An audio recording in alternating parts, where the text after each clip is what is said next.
you stepped in it in a way I'm sure you never thought you were going to be stepping in it by saying, as I understand it, Malcolm, you went on the podcast with Stephen Bartlett, who hosts Diary of a CEO.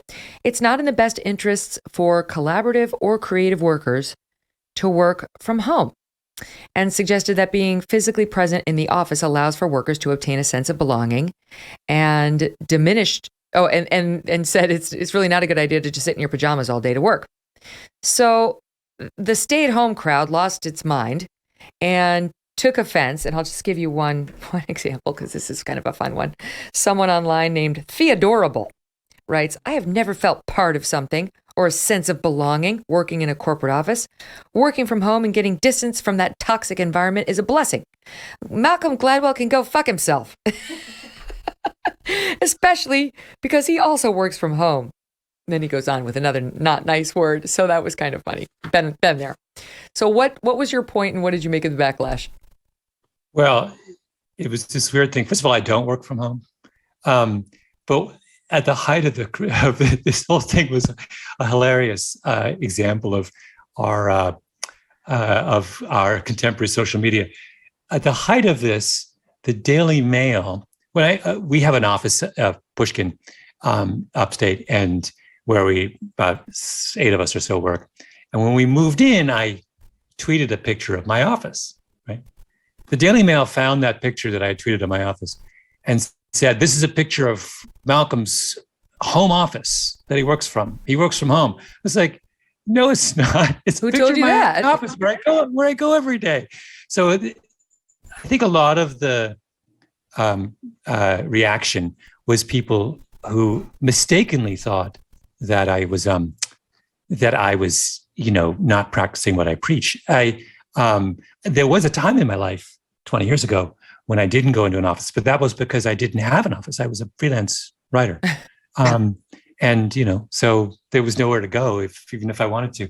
I really like offices. I don't have, the other thing that happened was this weird thing was I went on this podcast and the host of the podcast has very strong feelings about, he was the guy talking about it. And I was like, yeah, and I was just talking about my experience is that when we're doing creative, collaborative stuff, it's a lot easier when we're all together. That's really my point. Which doesn't mean that everyone has to go into the office every day. I mean, there's a lot of work that you do when you're doing solitude. When I'm writing, which I do some portion of the time, does it matter where I am? Not particularly. If you're doing, some people on our team, there's a whole chunk of the work that's solitary. They should be free to do it wherever they want. But when we're doing stuff where we're working together, it's just easier and more fun when we are physically together. Mm-hmm. That was my point. I don't think there's anything controversial about that. There isn't. A lot of people, and there are some people who have jobs where there legitimately isn't much collaboration, right? And those people, and they've been going into offices for no reason and are resentful about it, rightly. And I think it's working from home for those kinds of people.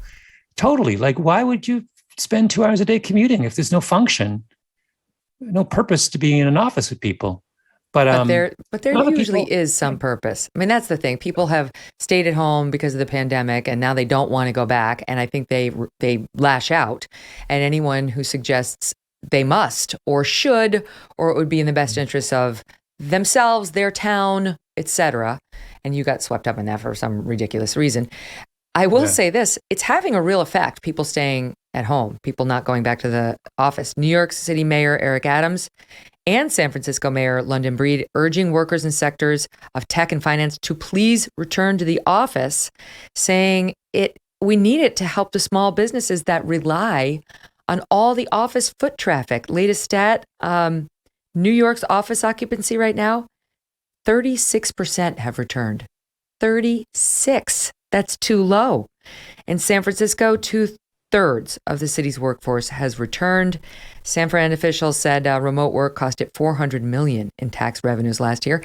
I could see it in New York as business after business closed up without Wall Street being there, without the law firms being there, without a lot of the media being there. Lunch, you can't go out to lunch in New York anymore. It's like half the places in the city are gone. Even institutions, the 21 Club and the Panera Bread, just drying up, going away, never to return. Yeah, they may. I mean, Megyn, I think there is an important point here, and that is that a lot of employers, not a lot, there are employers who took their employees for granted and who had workplaces that weren't functional, that were toxic, that weren't collaborative, fun places to go. And asking someone to go on a lengthy commute to join in an experience that's not meaningful is ludicrous. You can't. And so I think that there's a possibility here of a real valuable wake-up call, which is that this is a kind of an opportunity for a lot of employers to kind of fix what was wrong. And if they can fix what was wrong, people will happily, I think, not like I said, not everyone has to come back, but some people, if they can find value in coming back, will come back.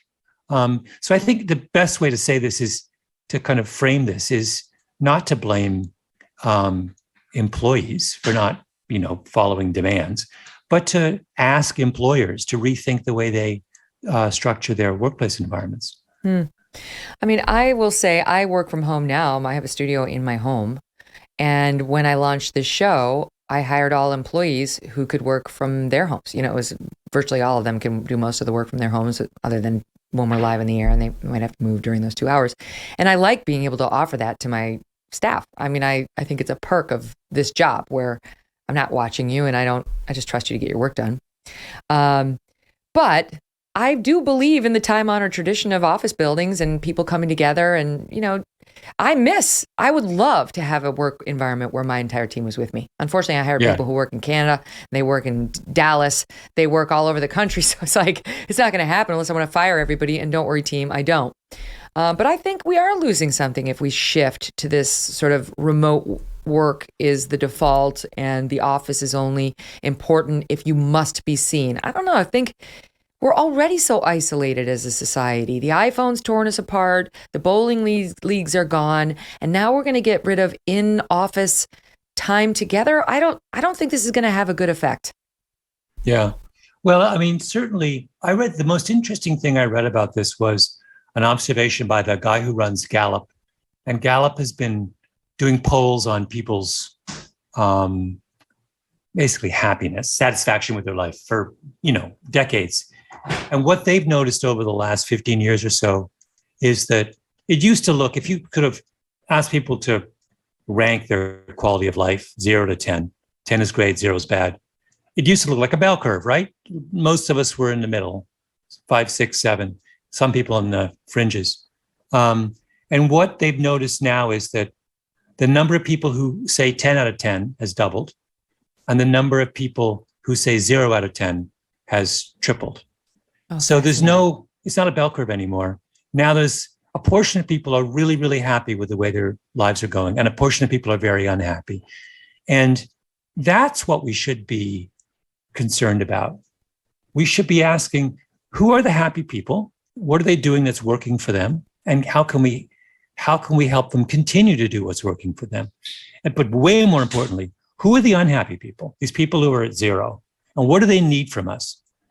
And if it's the case that we can move people who are 0, maybe they would be happier in a social environment of an office if that office was kind of a meaningful place to work. I don't know, but I think the right question is to sort of talk to those two groups and figure out what's going on, because you can't have a functional society where a huge proportion of your workforce says that they're 0 out of 10 on life satisfaction.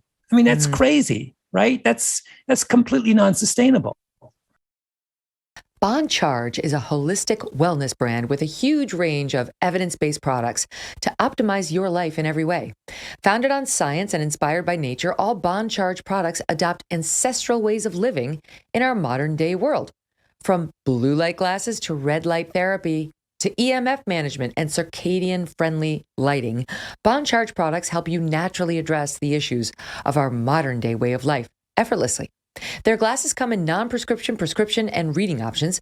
Bond Charge also has other amazing products like low blue light bulbs, red light therapy devices, EMF 5G protection, and 100% blackout sleep masks, all backed by science. They can ship worldwide in rapid time. And most importantly, they have easy returns and exchanges. Go to boncharge.com/MK and use coupon code MK to save 20%. That's BONCHARGE.com/MK and use that coupon code MK to save yourself 20%. Hey, thanks so much for watching. If you like what you just saw, hit the subscribe button for more clips and full episodes.